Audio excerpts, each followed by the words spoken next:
In this video, let's take a look at election and free vote.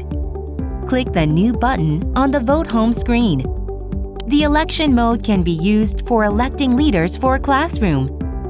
Click the Election button and type down the candidate information.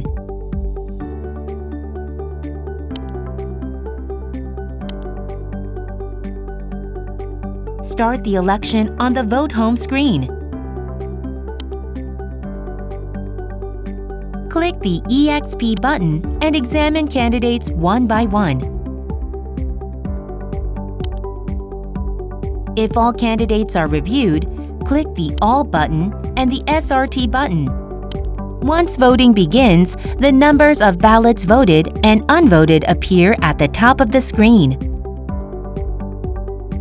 Once voting is completed, total number of ballots voted, number of valid votes, and number of abstentions appear. Click the RES button and check the voting results in a graph. Click the New button on the Vote home screen.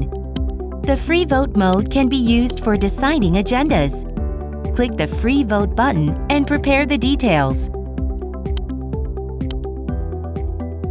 Start the free vote on the Vote home screen. If all candidates appear, click SRT button.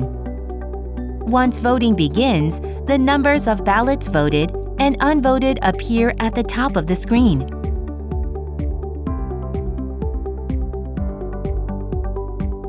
Once voting is completed, total number of ballots voted, number of valid votes, and number of abstentions appear.